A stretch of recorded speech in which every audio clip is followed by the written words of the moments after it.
Salam sejahtera Malaysia, denyut nadi suara rakyat bergema di channel ini. Jangan lupa tekan butang subscribe, like dan share. Malaysia kita punya, cintai Malaysiaku, kita jaga kita.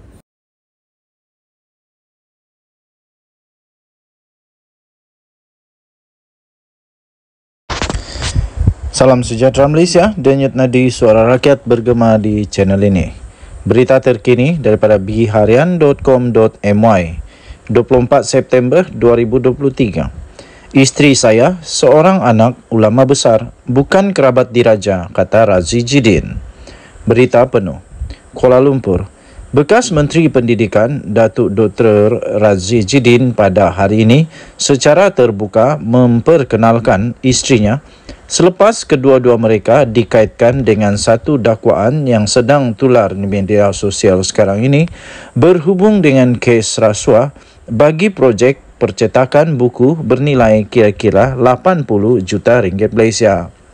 Razi yang juga adalah bekas Menteri Kanan Kerajaan terdahulu berkata, isterinya iaitu Balkis adalah anak kepada seorang ulama besar di Kedah dan bukan seorang kerabat diraja bergelar tengku. Katanya, tuduhan yang mendakwa dirinya terbabit dalam rasuah itu adalah fitnah yang amat besar dan akan mendapat balasan di akhirat kelak. Ada mesej viral di mana-mana yang mendakwa kita menerima RM80 juta daripada satu rindengan terus membabitkan penerbitan atau cetakan buku JKAF prasekolah dan dikatakan proksi syarikat membabitkan isteri saya. Disebut isteri saya seorang kerabat diraja dan seorang tengku. Jadi saya mau jelaskan di sini, isteri saya bernama Balkis binti Datuk Sheikh Haji Zakaria bin Haji Ahmad Wan Besar, katanya. Kalau sahabat-sahabat di Kedah, tentulah kenal bapanya salah seorang ulama besar negeri Kedah yang banyak menerbitkan buku-buku dan banyak bersiar di radio pada waktu itu, katanya di laman Facebooknya di sini hari ini. Dalam video itu, Razi dilihat bersama dengan isterinya, namun wanita itu hanya mendiamkan diri. Mengulas lanjut, ahli Parlimen Putrajaya itu berkata, dakwaan yang mengatakan isterinya ialah kerabat diraja adalah satu fitnah yang begitu jahat. Katanya, isterinya sebelum ini tidak pernah mencampuri urusan berkaitan Kementerian Pendidikan ketika beliau menjadi menteri. Pada yang membuat fitnah, anda mungkin gembira, tetapi jawablah di akhirat. Ini satu perbuatan yang cukup jahat. Bila saya lihat isteri saya seorang tengku kerabat diraja, saya tahu ia adalah fitnah jahat. Jika sahabat-sahabat nak tahu, sewaktu saya di Kementerian Pendidikan, iaitu ketika waktu COVID-19, dia bertanya bila mau buka sekolah, tapi saya kata tunggulah pengumuman di televisyen, katanya. Razi berkata tuduhan itu bertujuan untuk membunuh karakternya. Kepada penuduh, saya mohon bertaubatlah dan penyebar untuk insaflah. Fitnah itu lebih bahaya daripada membunuh, katanya. Apa yang dilakukan itu sebenarnya untuk membunuh karakter saya dan saya mohon semua untuk mendoakan yang terbaik untuk saya dan keluarga yang dizalimi dalam keadaan sedemikian rupa, katanya dalam kenyataan itu. Denyut nadi suara rakyat bergema di channel ini. Jangan lupa untuk tekan butang subscribe, like dan share. Malaysia kita punya, cintai Malaysiaku, kita jaga kita. Bye-bye. Salam sejahtera Malaysia, denyut nadi suara rakyat bergema di channel ini. Hari ini hari Ahad. Sebelum saya mulakan, saya nak tanya Sanusi dulu. Pengharaman Tok Guru Hadi Awang di beberapa buah negara di Arab sudah ditarik balik ke? Sudahkah ditarik balik dan dibatalkan? Ataupun dia masih lagi haram untuk berada di tanah beberapa negara Arab, Islam di Arab? Sanusi boleh tak jawab? Wah, ini dia. Sanusi perleke Perdana Menteri Datuk Seri Anwar Ibrahim tanpa dia sedar bahawa bos dia itu jauh lebih teruk. Jauh lebih dalam keadaan yang suka, dalam keadaan yang sedih, dalam keadaan yang amat menyedihkan dan seram jugalah bila ketua di dalam parti yang selalu mendakwa mereka ini memperjuangkan hak Islam. Tapi rupa-rupanya dia ini, walaupun dia tok guru, tapi rupanya baru kita tahu ada beberapa buah negara Islam di dunia ini, di tanah Arab pula tu, yang mengharamkan hadiah wang. Wow, sudah kena tarik balik kah? Sanusi sila jawab. Sudah kena tarik balik kah pengharaman itu? Kalau sudah, okeylah. Sanusi baru-baru ini telah memperlekehkan Perdana Menteri ketika beliau menyatakan kenyataan negara di New York. Dia nak perlekeh Perdana Menteri, tapi dia tak sedar. Saya nak tanya saja. Muhyiddin pernah tak buat kenyataan, atau Muhyiddin pernah tak buat khutbah Jumaat di New York? Tak apalah, kita jangan tanya Muhyiddin lah. Kita tanya Tok Guru Hadi Awang lah. Kan Tok Guru Hadi Awang ni orangnya hebat.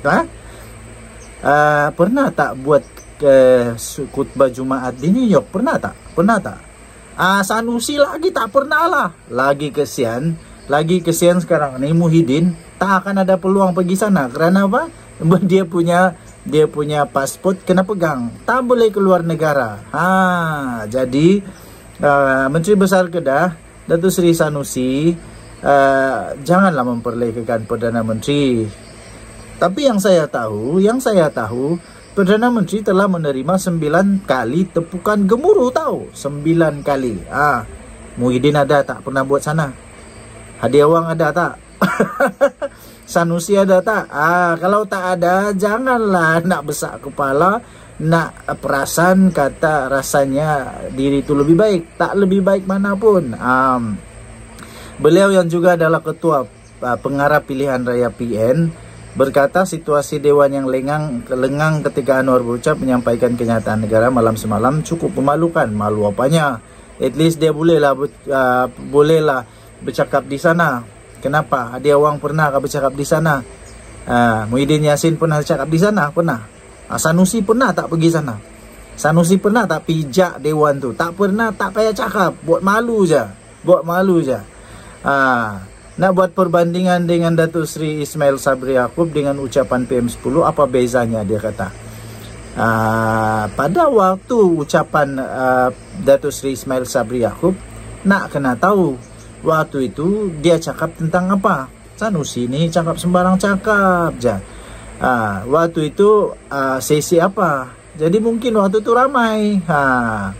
Tuan-tuan dan puan-puan yang dihormati sekalian, dia kata kenapa tak ada orang datang? Sebab dia kata Anwar bohong apanya.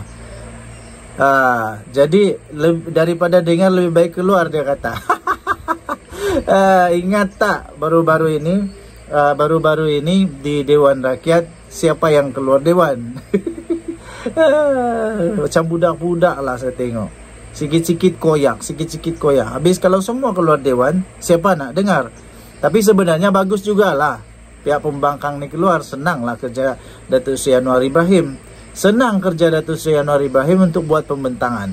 Tak apalah kalau semua tak mau ganggu lagi, bagus. Senang cerita, senang kerja Datuk Seri Anwar Ibrahim. Okey, tak apa. Lain kali semua pembangkang tak payah masuk Dewan, lagi bagus.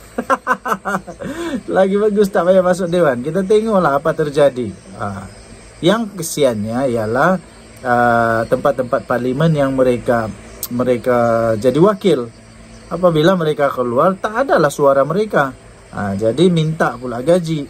Nanti sekarang bila tak ada peruntukan, terpaksa pergi kenduri orang mati, buat sedekah pakai duit sendiri. Habis selama ni YB kami pakai duit apa? Lain kali kalau nak jadi wakil rakyat, cermin diri dulu, layak ke tidak, sanggup ke tidak. Bukan hanya nak berkuasa. Bila sudah berkuasa, dah tak ada duit, tak ada itu, tak ada ini, rupa-rupanya tak mampu pun nak jadi ahli parlimen. Kenapa? Selama ni nak jadi ahli parlimen, kenapa? Mau apa? Mau dapat duit untuk bantuan ke? Tak, bukan.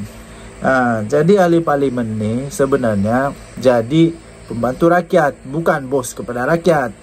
Tahu pun. Tuan-tuan dan puan-puan yang dihormati sekalian, Sanusi memperleke Perdana Menteri ketika dia berucap pada ceramah perdana kempen pilihan rakyat kecil PRK di Undangan Negeri Pelangai di Dataran Purnama Simpang Pelangai di Bentong malam tadi. Ceramah itu disiarkan secara langsung pada akun Facebook TV PAS.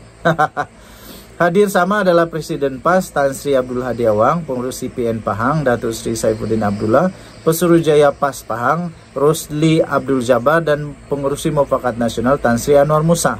Wow, semua bos-bos dengar apa yang saya cakap. Jadi semua bos-bos Perikatan Nasional patut paham apa yang maksud oleh Sanusi ini, dan patut mereka pun rasa malu-malu kucing juga lah.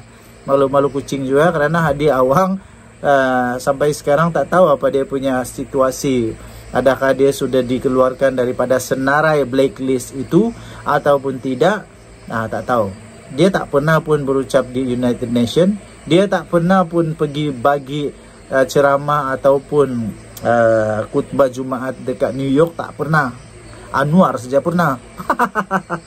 Semua yang datang ini pun tak pernah. Jadi, tuan-tuan dan puan-puan, pada pendapat saya, untuk berkempen lebih baik bagi tahulah manifesto yang bagus, bukan cuba untuk perleke orang, nanti kena sendiri. Sekarang ni dah kena batang hidung sendiri. Apa nak jadi, malu jugalah. Okey. Jadi walaupun begitu kata Sanusi, khutbah itu rukun. Kalau bukan rukun, rasanya tak ada yang nak dengar dia di masjid pun, katanya. Yalah, betul juga. Tapi itulah saya nak tanya juga. Kalau khutbah, pernah tak Hadi Awang pernah berkhutbah di sana? Tak pernah. Pernah tak Sanusi pergi sana? Tak pernah. Tak apalah, Sanusi perlu jawab saja. Apa status Tok Guru Hadi Awang sekarang di beberapa negara Arab yang telah blacklist dia? Apa status? Itu saja kita nak tanyalah. Okey, Denyut Nadi Suara Rakyat bergema di channel ini. Jangan lupa tekan butang subscribe, like dan share. Bye.